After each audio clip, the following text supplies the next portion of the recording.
सहकारी क्षेत्र में कार्यरत सर्वोच्च सहकारी संस्था इफ्को द्वारा 38वीं आम वार्षिक बैठक का आयोजन नई दिल्ली स्थित भारतीय राष्ट्रीय सहकारी संघ NCUI के सभागार में किया गया।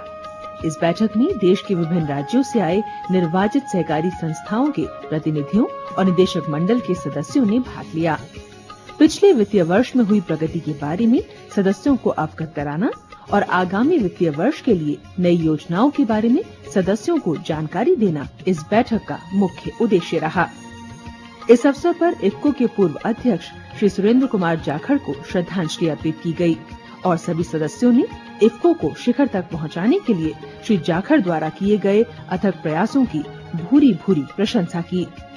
इफ्को ने श्री जाखड़ की स्मृति को बनाए रखने के लिए अपनी पाराद्वीप इकाई की टाउनशिप का नाम श्री सुरेंद्र कुमार जाखड़ नगर और गुड़गांव स्थित इफ्को कॉम्प्लेक्स का नाम सुरेंद्र कुमार जाखड़ कॉम्प्लेक्स करने की घोषणा की। इफ्को के अध्यक्ष श्री NP पटेल ने सदस्यों को संबोधित करते हुए कहा, आपकी समिति ने उत्पादन व बिक्री के पिछले सभी रिकॉर्ड तोड़ते हुए 1025.78 करोड़ का रिकॉर्ड कर पूर्व लाभ अर्जित किया है। समिति ने यह लाभ वर्ष 2009-10 के दौरान भारत सरकार द्वारा अर्थ सहायता के नकद भुगतान के बदले जारी किए बॉन्ड्स से हुई भारी हानि के बावजूद लाभ अर्जित किया है। इस वर्ष की आपकी समिति ने अपने पिछले सभी रिकॉर्ड तोड़ा है तथा अपने सभी कार्य क्षेत्रों में नए कीर्तिमान स्थापित किए हैं। 31 मार्च 2011 को समाप्त वर्ष के दौरान इफ्को के संयंत्रों ने 83 लाख टन उर्वरक तक का सर्वाधिक उत्पादन किया। विपणन क्षेत्र में भी इफ्को ने वर्ष 2010-11 के दौरान 125 लाख 88,000 लाख टन का उर्वरकों की अब तक की सर्वाधिक बिक्री की। कुशल वित्तीय प्रबंधन के परिणाम स्वरूप समिति ने वर्ष 2010 के 11 दौरान 1025 करोड़ का अब तक का सर्वाधिक कर पूर्ण लाभ अर्जित किया है।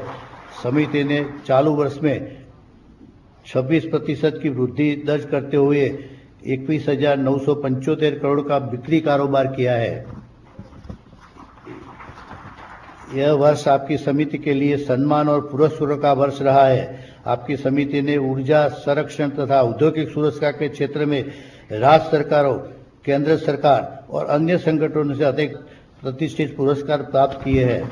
सदस्यों को यह जानकर प्रसन्नता होगी कि आपकी समिति पिछले 9 वर्षों से लगातार अधिक कम दर से लाभांश का भुगतान कर रही है। आलोच्य वर्ष के दौरान भी अच्छे कार्य निष्पादन को देखते हुए समिति के निर्देशक मंडल ने लगातार 10वें वर्ष भी 20% की दर से लाभांश का भुगतान करने की सिफारिश की है।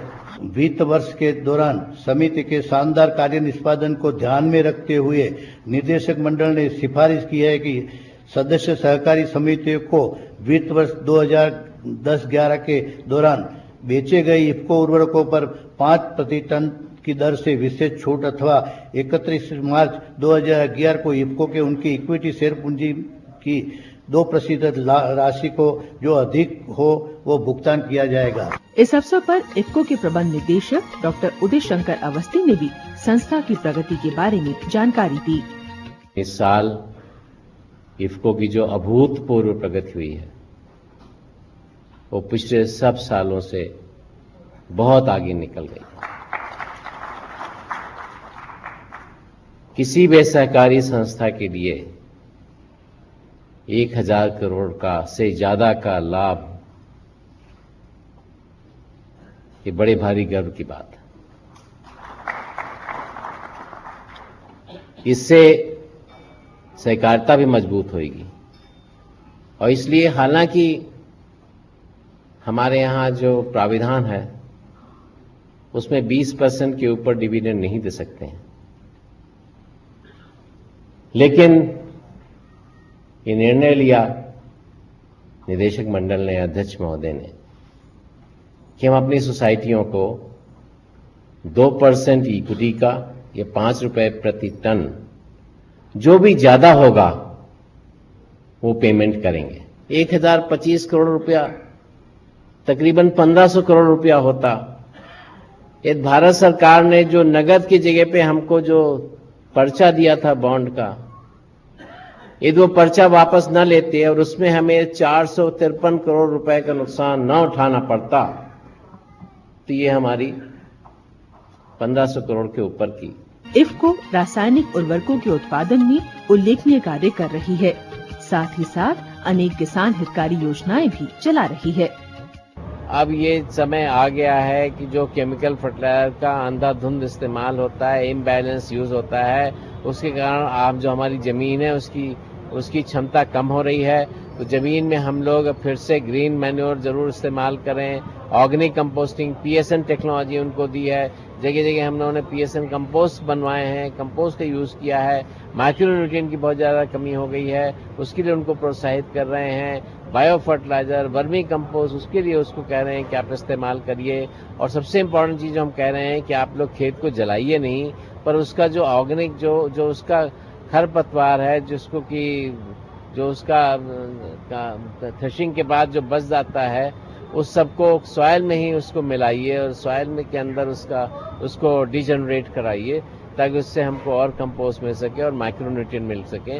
और माइक्रोन्यूट्रिएंट के लिए हम लोगों ने जिंक सल्फेट का एक प्लांट लगाया, सबसे बड़ा प्लांट है हिंदुस्तान इस समय, 100 टन पर डे का, वो भी जुलाई में कमीशन हो जाएगा। तो जिंक की जो कमी है वो कमी भी दूर करने का प्रयास कर रहे हैं। पर मोस्ट इम्पॉर्टेंट चीज ये है, हम लोग ये कह रहे हैं किसानों से कि आप केमिकल फर्टिलाइजर का, खाली केमिकल फर्टिलाइजर का इस्तेमाल न करें, पर उसके साथ ग्रीन मैन्योरिंग और कंपोस्ट का इस्तेमाल करना बहुत जरूरी है। नहीं तो जो हमारी क्षमता है सॉइल की कम हो जाएगी। और जहां जहां हमने इसका इस्तेमाल किया वहां 2 गुना से 3 गुना हमारी जो है प्रोडक्टिविटी बढ़ी है और किसानों की आमदनी बढ़ी है।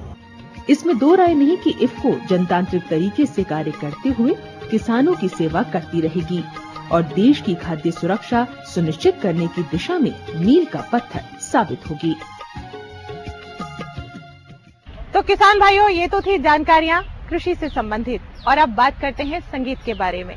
संगीत हम सब की भावनाओं को व्यक्त करने का एक साधन है। संगीत जहां हम सबको तनाव मुक्त करता है, वहीं आनंदित कर देता है। तो आइए शामिल हो जाते हैं ऐसे ही गीत और लोक संगीत में और लेते हैं आनंद।